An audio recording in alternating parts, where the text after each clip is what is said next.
Argentina বাংলাদেশের থেকে ১৯ গুণ বড়, অথচ জনসংখ্যা বাংলাদেশের 4 ভাগের 1 ভাগ। এর কারণ কি জানেন? বিশ্বের মানচিত্রে তাকালে সবার নজর কাড়ে ফুটবল, মেসি এবং মারাদোনার দেশ আর্জেন্টিনা। দেশটির আয়তন প্রায় ২৭,৮০,০০০ বর্গ কিলোমিটার, অর্থাৎ ইংল্যান্ড, ফ্রান্স, জার্মানি, স্পেন এবং ইতালি এই 5টি বড় ইউরোপীয় দেশ একসঙ্গে যোগ করলেও তাদের মোট আয়তন আর্জেন্টিনার সমান হবে না। অথচ এত বিশাল ভূখণ্ডে বাস করে মাত্র 4,60,00,000 মানুষ।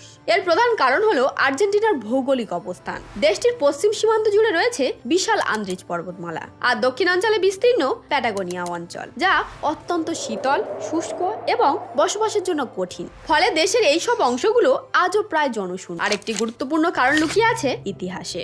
স্প্যানিশরা যখন দক্ষিণ আমেরিকায় উপনিবেশ স্থাপন করেছিল, তখন তারা মূলত সোনা ও রূপায় সমৃদ্ধ অঞ্চলগুলিতেই বেশি আগ্রহী ছিল। কিন্তু আর্জেন্টিনায় তেমন কোনো সোনার পাহাড় বা রূপার